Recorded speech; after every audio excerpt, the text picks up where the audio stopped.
I mean, if you think of the demands that have been on the payroll professional just this year because of COVID, in terms of managing the furlough payments, doing all the reporting, there's continuing business as usual.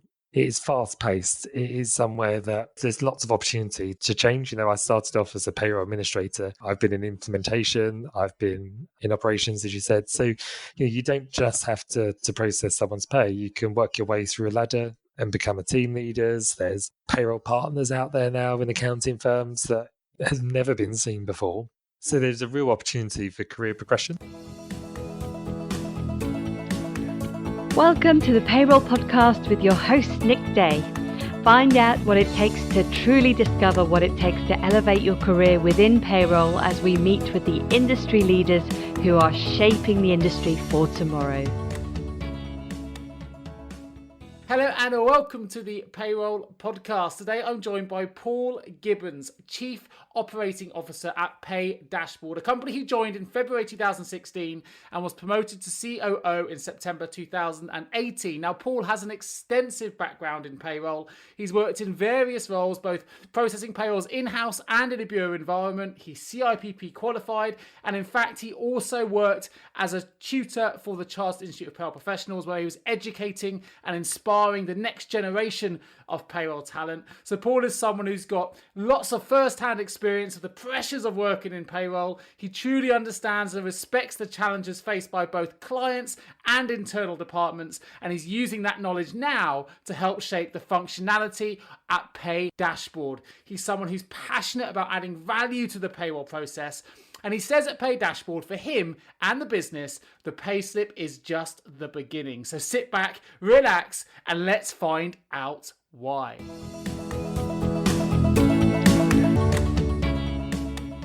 Paul, you've come from a bureau background. You're now vendor side with PayDashboard, providing software. We're going to find out all about that during the course of this podcast. What I'd love to know, and if you could just tell our listeners a little bit more about your experiences to date that have led you on your journey from, I guess, starting in payroll at a more humble level all the way through to COO. So what your background has been to date and what's really brought you to where you are today at PayDashboard. Yeah, hi there. I started off in payroll by accident, really. So my brother said, there's a job going here when I left college after studying computer programming. I thought, I need a job. It's the summer. Let's just go for it. So I got a job with him. And so that's really where things started in payroll. So I was there for a few years doing that and then moved to in-house payroll processing. So the first job was in a bureau for a government agency, really. And then moved across into in-house payroll, where I was there for a few years and just really learned the ropes, really. That started to learn all about the statutory payments and all things like that I didn't really learn at the first position. And as I progressed through that, I decided that I quite enjoyed the variety and the challenges that are in payroll, and then decided to study with the CIPP for my foundation degree. At that time, I moved over to work for a payroll bureau and stayed with that bureau for 10, 11 years or so. Started off as a payroll administrator and then took over the implementation team. So was responsible for going out and meeting clients and helping them onboard their payrolls and working through their processes. So I've had quite a broad experience in payroll.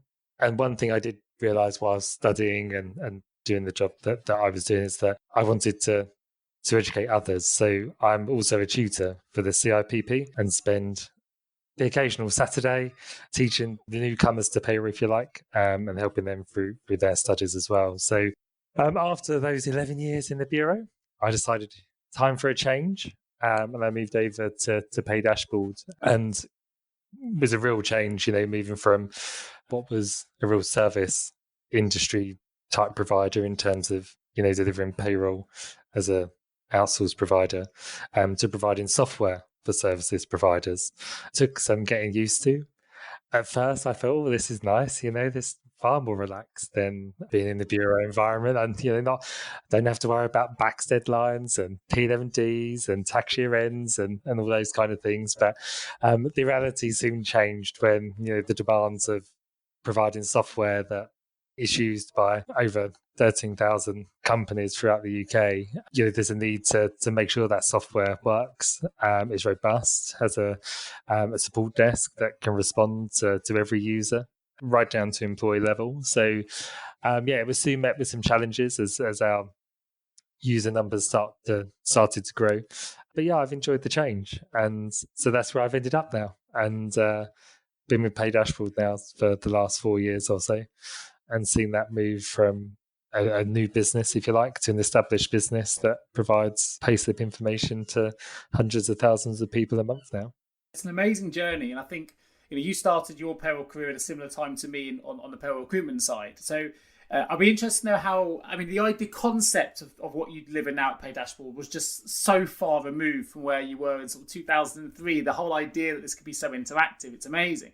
So since you started your payroll career almost sort of 20 years ago, how has the evolution? How has pay evolved? How has the pay slip evolved over that time? What kind of evolution have you seen within the payroll cycle that has allowed, I guess, the future of payroll to be where it is, or the technology that we're able to live in now to be where it is? Because, even only a couple of years ago, I remember I did one of my first podcasts where I think it was Max van der Klisper-Sink said to me the one thing he'd really like in the future was a really interactive payslip, and that would be amazing. And now here we are, and these things are now being produced. So tell me a little bit about how you've experienced the evolution of pay.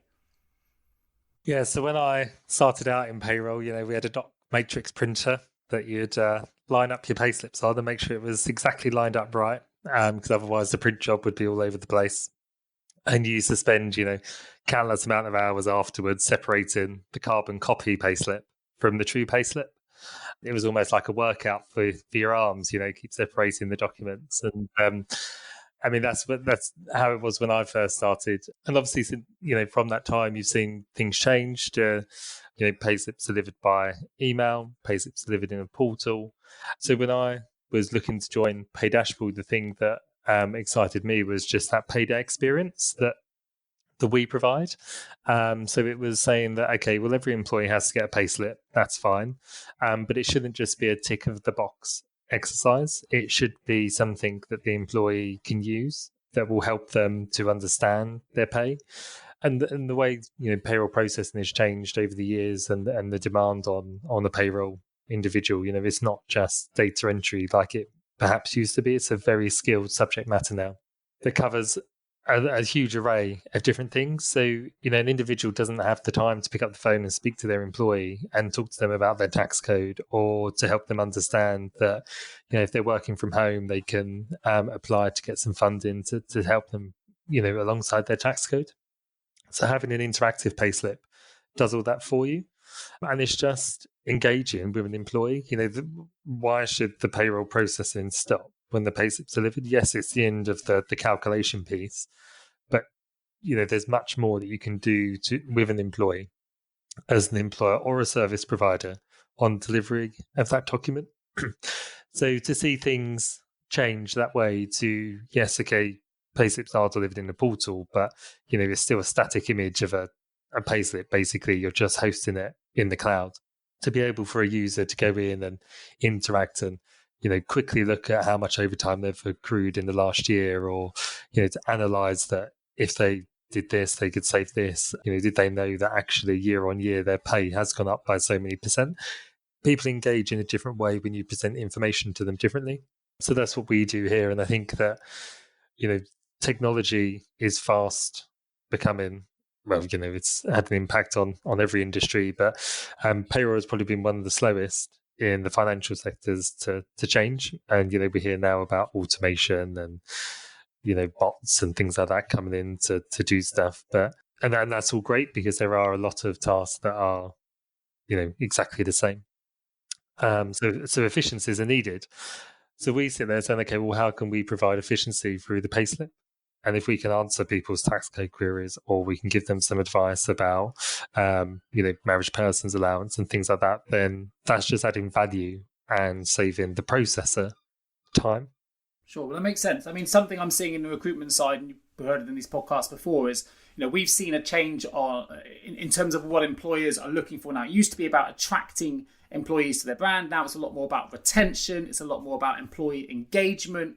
And within that comes the employee experience. And that payslip is a big part of that employee experience. We work really hard. We're still on a pretty, generally across the UK, on a pretty traditional monthly pay cycle. That may well change in the future with pay on demand services coming in, which I'm sure will throw some problems your way as well. But I think that experience piece, that end of the month feeling when you do get paid, it's payday, and you open, back in the day, you used to open that pay slip and see what was inside.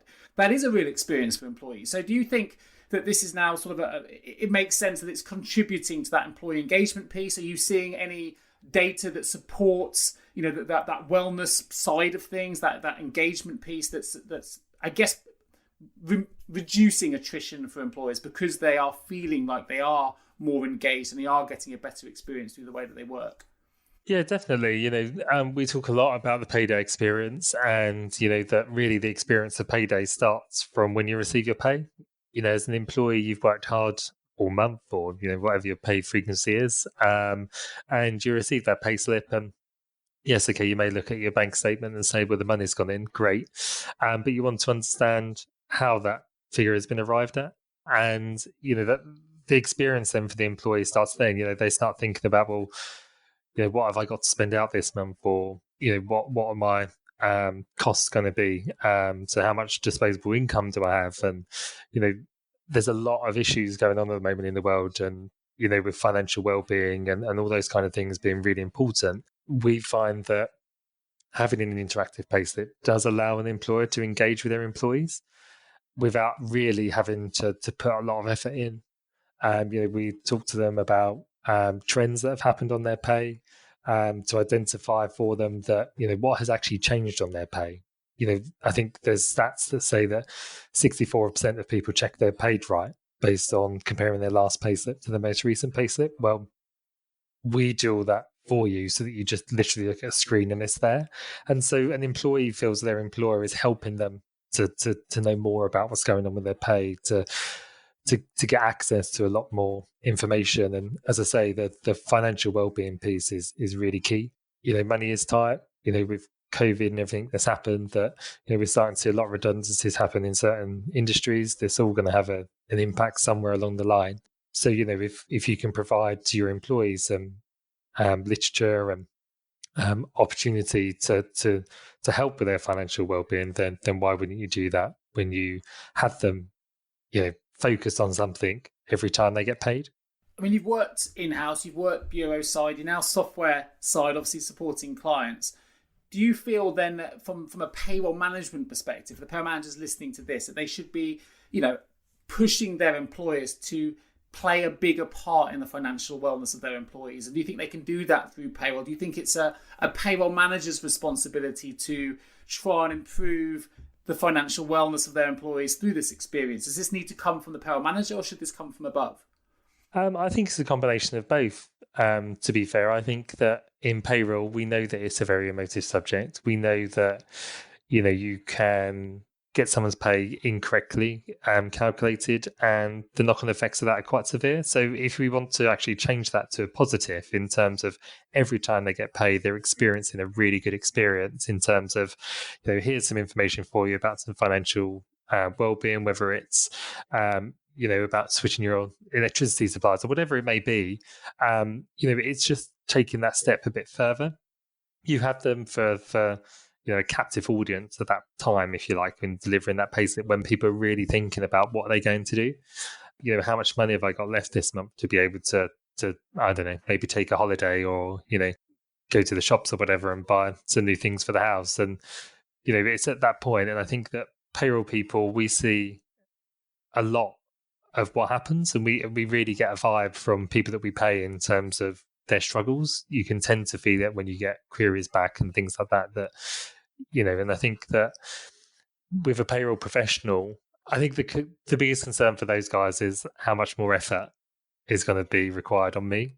And so, with my background now sitting in software, I've worked in the bureau for 11 years, so I completely understand the struggles that payroll professionals are under, whether it's in-house or in a bureau, and how their time is stretched. So I think if you can put something around a task that you already do, which is delivering a payslip, that allows an employee to be able to be engaged with by their employer, then why would you not really want to champion that? And I think that payroll professionals they sometimes be able to get their voice across as loud as they should do. It's a good opportunity then, using this as an example, it's a good opportunity for people to find that voice, because this seems to be a win-win solution all around, really. If it improves the employee experience, then you're achieving your strategic objectives at board level in terms of that retention piece, but also it allows you to actually, as a payroll professional, have a real impact on a broader organizational objective as well, around that experience piece, around that financial wellness. So it's quite an interesting dynamic, because it's not often that payroll people have that opportunity, and it sounds like this the modern payslip is one of a few things like pay on demand and other services that are coming to the fore now. Another opportunity for payroll professionals to kind of raise their hands above the parapet and say, actually, we should be doing something here, because it can make a difference. I think so. I think like we talk, although our primary focus is delivering payslip data, we do refer to ourselves as an engagement tool, and I think that a payroll professional is probably the person that in any organization people will just naturally migrate to. So whether they've got a query about logging into their benefits portal, or a query about their pay, or a query, it all tends to feed back through to payroll if it's anything linked, even by a small margin to payroll. That user has to deal with that situation. And I think that with the interactive side, is what we try to do is give time back to a payroll professional. So whether that is providing financial wellbeing or literature around tax code advice, or educational content for marriage allowance, then it allows the payroll professional to actually do the job that they should be doing, and not have to spend a lot of time answering queries and questions that could be provided to the employee in a smart and interactive way. Sure. So, I mean, this is obviously pretty new tech in the scheme of things. I said 2 years ago we were talking about this happening. Now we're here, we're delivering it, and we're seeing technology change at a really rapid pace. In fact, it's probably changing quicker than the skills required to actually manage it. So with that in mind, how do you think these technology advancements are going to change the future skills requirements of payroll professionals? And are there any recommendations that you can provide as someone who's right at the coalface on the tech side of things that you could give to payroll professionals who want to prepare for what is coming in the future? A lot of it comes down to the ability to want to change, is to accept that technology is going to have an impact, and that the broad brush stuff in terms of how you calculate SSP, for example, maternity pay, that's the same no matter what technology you use. So in terms of your skill set, I would say that it's just being able to be dynamic, being able to think creatively. I think software providers now that are coming to the market, we've just got our partnership agreement with PayCircle, is that those kind of providers are out there, wanting to make the technology changes as easy as possible for the users. So, gone are the days where systems had hundreds of tick boxes that you had to tick a million different things in order for it to do one little thing. It's all a lot more hidden behind the scenes now. It's a lot more structured in terms of, let's really think of a user's journey when we build a piece of software. And that's what we do. We have the benefit of someone like myself who's been in-house and in a bureau, sitting there going, okay, well, what makes sense for a payroll professional that's sitting there processing payroll, high volume, on demand, with very tight deadlines. So we always consider that person in every process that we make. And in terms of how you yourself personally build up your skill set, I think it's taking time out to say, okay, well, I need to learn certain things. I need to be able to do this in order to do my job correctly. We are lucky enough where in PayDashboard we have a really good collaboration between the teams, and everyone pitches in to all sorts of different things. So, we have our developers join sales meetings, and our salespeople join our operational discussions, and so everyone learns through engaging with each other. And that way, everyone feels they're part of the business as well.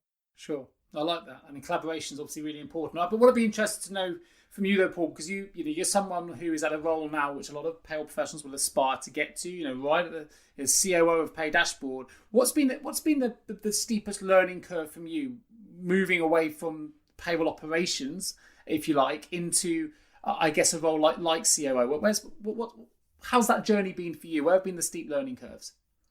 For me personally, it's just realizing that actually your involvement in something is actually quite important to the business, which sounds bizarre being the COO and not really appreciating that. But people do aspire to learn some of the knowledge that I have in terms of the payroll knowledge as well as the system knowledge. And I think that for me, the biggest learning curve has been to just respect that, we are a software provider. We deliver technology to a lot of people in lots of different ways who have lots of different skill sets. So, we do have the older generation that are trying to access our site in order to gain their pay slips. And that the other side is we have, young individuals who have never experienced receiving a paper document in their lives.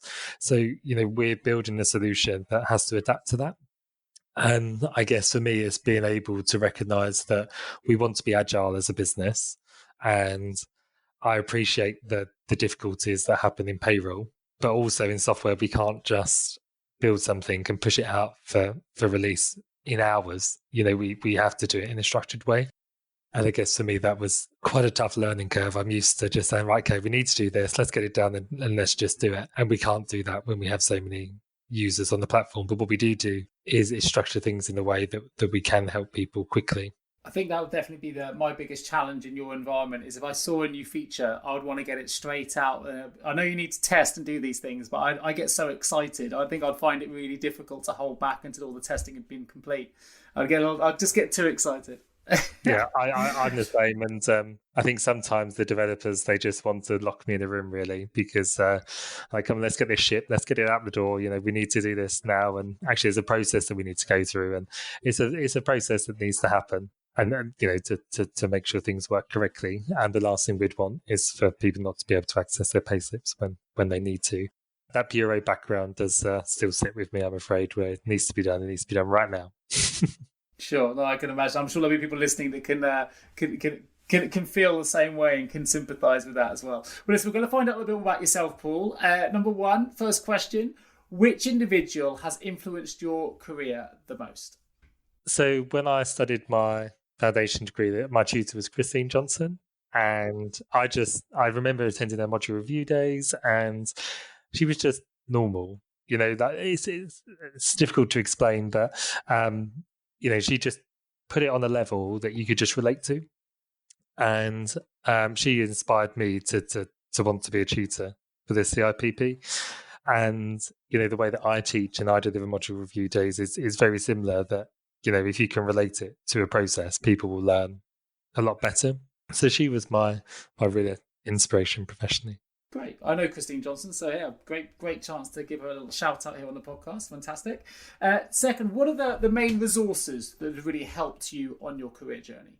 I would just say that it's been colleagues, really, and both in the companies that I've worked for and the CIPP.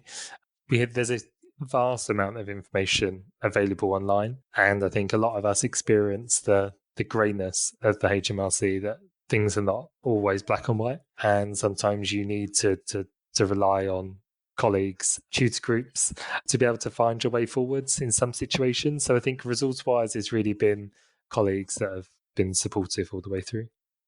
Excellent. I'm definitely getting a collaborative feel from this interview as well. It's something that you're clearly passionate about, is that collaboration piece, which is great. So next question: if you could invite 3 people to a dinner party, they can be dead or alive, who would they be and why? Oh gosh. So definitely invite Adele. I think she'd be quite funny. Oh no, you've knocked me all off kilter now. I can't think of the other 2. I saw Adele live actually last year. She is hilarious. She wasn't. I didn't realise she was like that when she wasn't singing. She completely caught me off guard, but she was fantastic. Yeah, I was lucky enough to see her twice before the final concert where she had to pull out. So I'm quite lucky to have done that. So yeah, I'd probably invite Adele, my dad, who's no longer with us. I would like him to be around the table. And I would probably say someone like Frank Sinatra or something like that. Perfect. Well, that sounds like a pretty good dinner party to me. Last question, and we're going to keep it a little bit off-piste here. If you had any superpower, Paul, what would it be and why? It'd probably be to change time, I would say, would be the superpower. Just that there never feels like there's enough time in the day, whether it's you're on holiday, relaxing, you've got a busy day in the office, you're just doing something that's rather enjoyable. You either want to slow the time down, speed the time up, or just give yourself more time in general. Brilliant. So well, that's a brand new answer as well. I don't think we've ever had that before. So there you go. It's a unique answer, and I love it. That's you brought it right here on the Payroll Podcast. It's fantastic. Listen, we're going to jump to a quick advert break. We're going to find out a little bit more about PayDashboard, a little bit more about the software and the journey as well. So stay tuned. We're back with you in just one moment. Have you ever asked yourself, how can I recruit payroll staff effectively? Please don't give up on your recruitment project just yet. Here at JGA Payroll Recruitment, we appreciate the difficulties associated with attracting, recruiting and retaining top payroll talent. We also understand just how costly a poor payroll hire can be. JGA Recruitment are a niche payroll recruitment agency who will partner with you to resource payroll candidates who will improve both the accuracy and efficiency of your payroll department. Contact us today on 01727 800 377 or visit jgarecruitment.com to find out more. Paul, let's talk a little bit more about PayDashboard. I've read that obviously you're an independent provider and that you're not affiliated to any of the payroll bureaus or payroll software packages. And it's been quite a strategic decision to remain agnostic so that you can, presumably, you're therefore free to work with sort of any payroll service provider or any software without fear of competing for the same clients. Tell me a little bit more about that strategic decision. Obviously, I read a little bit about your collaboration recently with PayCircle. I don't know if that affects that independency, or I'd love to hear a little bit more about the philosophy of PayDashboard from that independent perspective. Yeah, so we decided that, that if we think about the payroll process in that, it's like, and football is not my forte, but, if we consider, like a football pitch, is that we do the last 10 yards of the payroll process and in terms of the delivery side really, really well. And the software providers do the other 90 yards very, very well as well. So we believe that actually, there is a need to collaborate. And one of the things that I've always found in the industry is collaboration is really difficult between software providers. Everyone's quite protective of their client bases and want to retain them for themselves. What we believe in is actually best of breed in that, the provider should be able to pick the software that works for them. And therefore we said, well, look, we're never going to go into processing payroll. We don't want to build a payroll software technology. There's lots of them out there. There's some that are very, very good. And, why do we want to reinvent the wheel? We want to do what we do really well.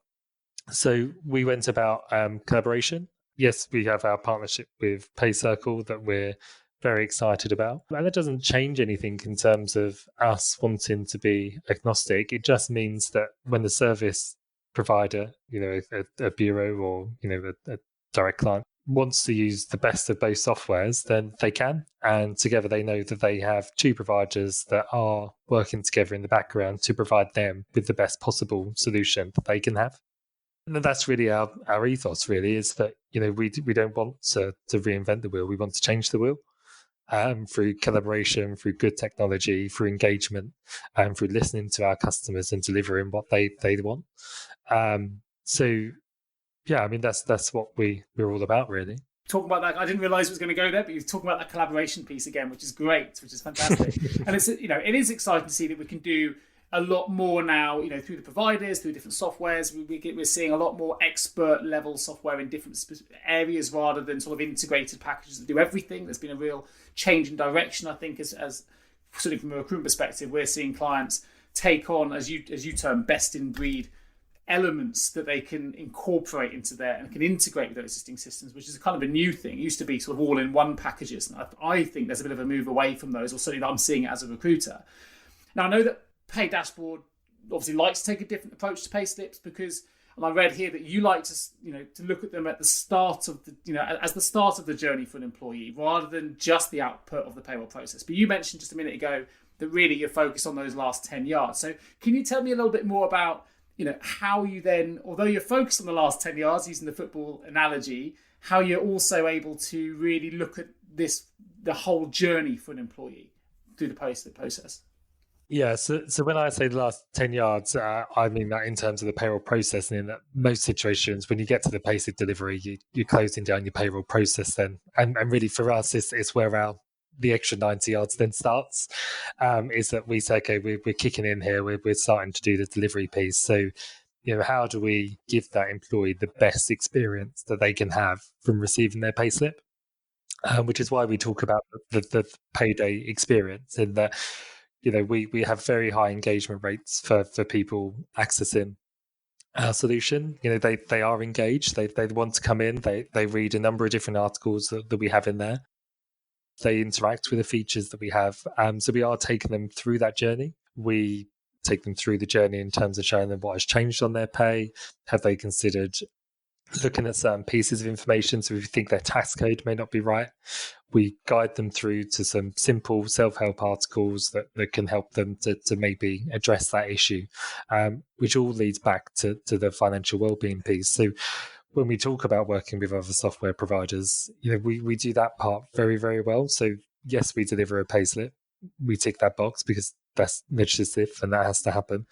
But we take that user on the journey that no other provider really does, and engage with them on lots of different levels. And as I said before, our engagement rates are incredibly high for a payslip delivery platform.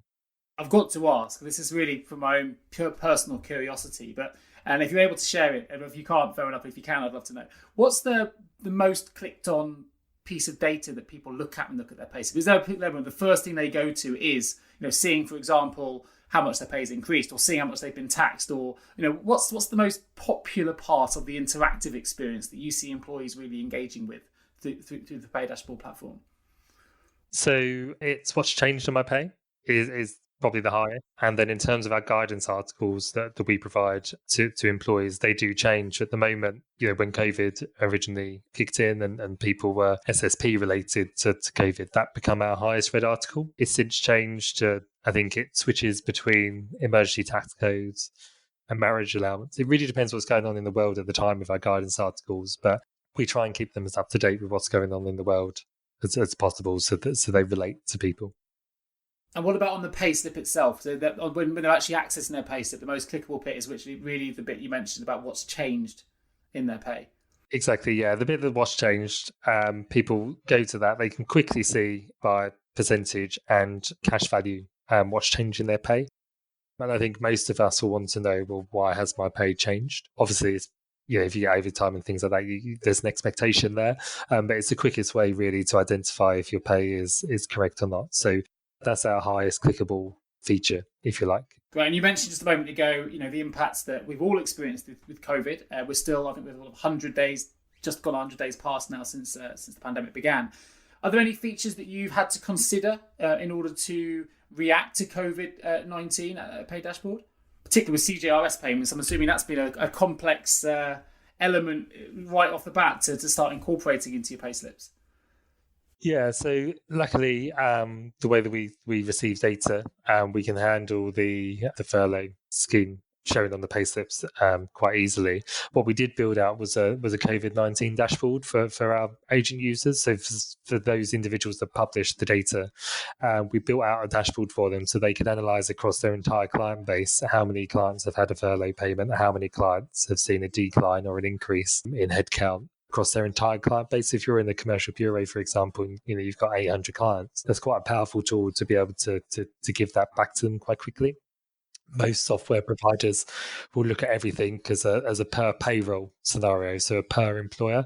You don't get the visibility across your entire client base. So I think we come up with the idea, built it, released it within 9 days. And so that was put out at the very beginning of the pandemic for our agent users to use. And that's seen some good responses on there. So it's just little things like that as an agile business, we can respond to. And in my position, I can change the priorities of the development. pipeline to meet the needs of our customers. And we felt that that's something that we could do to help them in the crisis. So yeah, quite pleased with that. Yeah, it sounds powerful. It's a great example of how you can deliver value at scale as well. And what I thought was quite interesting is, there's so many software providers out there delivering different best-in-class or best-in-breed, as you put it, elements to the pay cycle.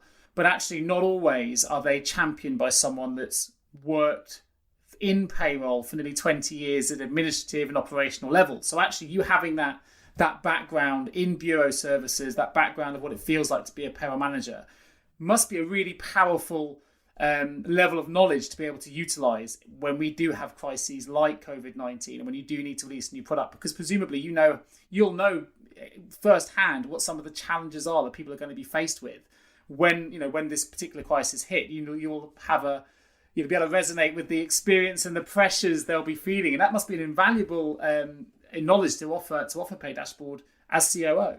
It is, and for me, it's about thinking about that person and being in their shoes. They're having to learn about how to process the furlough payments in potentially a remote environment where, if you've got a team of 10 people, you're having to train them on something remotely that you may not have ever done before, which is happening all in real time.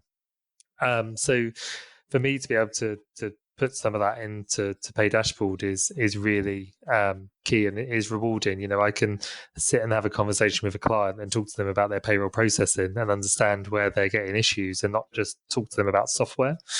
So I can really use that skill to relate to what's going on, and it helps with my team in inside PayDashboard. Like our sales team they're very conscious about payroll processing times, and so we make a conscious effort not to disturb people when we believe that they're going to be the most busy. We don't want to be a nuisance to people, and so to provide that knowledge and wealth of information back to my colleagues, it just makes PayDashboard stronger. It makes them approachable to payroll providers, in that we do understand what they go through on a daily basis, and we want to help them. We want to provide solutions that will give them time back. And so, yeah, I can sit there and really resonate with what's going on. Excellent. Well, listen, last question before we open the vault, Paul. I think I had to ask this before we opened it, which is, you've got experience of in-house payroll. You've got experience of bureau payroll. You've been a payroll tutor for the Chartered Institute of Payroll Professionals. You've worked in operations, and you're obviously now a COO within a software environment. If you were to sell payroll as a career, and I personally do think there's an issue as a recruiter in encouraging the younger generation to select payroll as a career choice. And I think it's strange for me because it's the most exciting it's probably ever been as a career choice, and we need to get that message out, in my view. How would you sell payroll as a career, knowing the opportunities you've had and knowing all the different elements that you've been part of, to someone who perhaps had never considered payroll as a choice before? I just think there's so much career opportunity within that area. It is dynamic, it is fast-paced, it's forever changing. I mean, if you think of the demands that have been on the payroll professional just this year because of COVID, in terms of, managing the furlough payments, doing all the reporting, there's continuing business as usual. Like, it is fast-paced. It is somewhere that there's lots of opportunity to change. I started off as a payroll administrator. I've been in implementation. I've been in operations, as you said. So, you don't just have to process someone's pay. You can work your way through a ladder and become a team leaders. There's payroll partners out there now in accounting firms that has never been seen before. So there's a real opportunity for career progression. It really depends what you want to explore. If you're someone that, I should admit that I'm not particularly very good with numbers, which is ironic considering I work in this industry. But, I'm much more customer focused. And so it's a blend of the two. So I think that there is a real camaraderie as well within payroll, that we all look after each other. And so as a career, I don't see it being any different to being an accountant, really, with the progression that's available now. Yeah, well, I fully agree. I definitely agree with the again, we're talking about collaboration again, but that community spirit. I mean, I don't work in processing payroll, I work in payroll recruitment, but rightly or wrongly, and maybe people don't want me to, but I feel very much part of the payroll community. And I think it's a very inclusive community, an incredibly supportive community. And it's quite unique, I think, in that sense. So I think you put it brilliantly there. I think there's loads of opportunity, as you mentioned, in implementation, in sales, in operations. in technology, which we're seeing advance all the time. And it's really good to hear your perspective from someone who's actually made it to the top of the tree, if you like, within the software business, which is fantastic. Look, we're going to open the vault. Entering the vault. One piece of advice you would give to someone working in payroll right now? It would be take your time. Don't overcommit. So I have been in the situation where I said, yes, we can get something done, rush. And then it goes horribly wrong. And, as someone that doesn't like to cause anyone any problems, that's a steep learning curve. So I would just say to people that, you want to help people, you want to do the best thing. No one ever wants to make a mistake on someone's pay. So just take a second, breathe and relax, and then, tackle the problem head on. Perfect. Fantastic. If you had the benefit of hindsight, what's the one career decision you would change? I'd have probably, when I started off in payroll, probably would have tried harder to understand some of the legislative pieces that were in place. I was fresh out of college. I got a job working with my brother and really just used it as a means to get paid rather than considering it as an opportunity to formalize a career. But luckily, when I changed that job, I managed to change that attitude and was given the opportunity to step up quite early on in that role, and took that opportunity. But otherwise, I would say, hindsight, I've been really lucky, and I've worked for some great companies and had some brilliant job roles, and met some fantastic people along the way. So I don't really have many regrets in terms of my career at all. Fantastic. That's what we like to hear. That's good. Let's flip it then. If you had the power of foresight and you could change the entire payroll industry with one action or one improvement, what would that action or improvement be? Just allow everyone to be able to collaborate. To collaborate, yeah. So I think that, the industry is still a bit stuck in its way in terms of, ring fencing client bases, and actually for people to get the best, they need to be able to have providers that are willing to collaborate. So I think that, I would like to be able to see, everyone just say, yeah, come on, let's all just work together, provide the best possible solutions to the end users. Well, it's definitely a running theme, collaboration through the body of this podcast. And actually, I'll talk in just a moment about an e-summit that's coming up at PayDashboard, which talks about collaboration and promotes collaboration in even more detail in just a moment. But last question within the vault, what's the most common reason, do you think, that for businesses failing when it comes to providing a robust payroll service? I think it's training and education. I think that in most cases, payroll is seen as an overhead, which it is.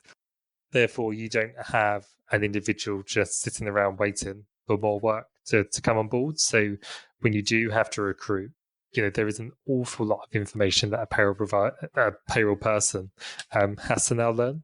If you think that we've got all the statutory, all the pension, at the moment we've got all the furlough stuff going on, there's systems to use, there's customers to please, there's colleagues to get to know. That I think that, training and education is really key to providing a good service. I also think that alongside that, you need to be transparent with your customers and be quite open and honest with them.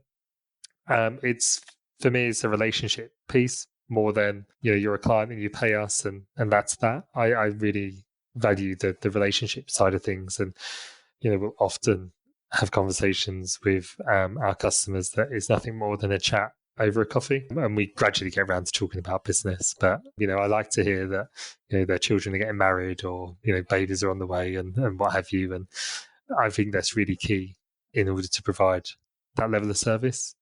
The want to know your customer is key. Yeah, well, I completely agree with that, and actually have I would like to think I have a similar mentality when it comes to approaching the clients that we work with. So fully agree. And a great way to finish the podcast, there are of course some links to mention that I would love to direct people to.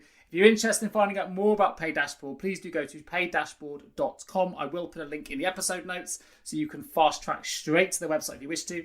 I'll also put a link to Paul's LinkedIn profile, so if you want to connect with Paul directly to talk more about the services they provide, please find his link again in the episode notes. But also, I found this out this morning, hot off the press from Laura, who works in your marketing department, that the PayDashboard are launching an e-summit, which is taking place on Thursday, the 12th of November. It's between 1 o'clock and 5 o'clock. You can sign up directly on their website, but again, I will put a link in the episode notes. But it's very much talking about, if I understand it correctly, we know during COVID that the challenges that have been faced by payroll teams, particularly within a bureau environment, have been quite different to those faced by in-house payroll teams. So it's an e-summit that's going to be talking about the coronavirus pandemic. It's designed specifically for firms who are running a payroll service. It's going to feature key insights from some amazing speakers that have a long-term background in the industry. So if you're interested in finding out more about that e-summit, I don't know if there's anything you can add to that, Paul, about what it's all about taking place in November. Yeah, we launched it last year and we had some fantastic keynote speakers. It was just a place where people can come together, they can learn, they can talk, they can share any issues they're having, they can share their experiences, what's worked for them, what hasn't worked for them. It's just a really, really nice environment to be in. And it also gives confidence that, you're not out there on your own. We're all here. We're all in the boat together. And yeah, people can sign up at paydashboard.com/PSS.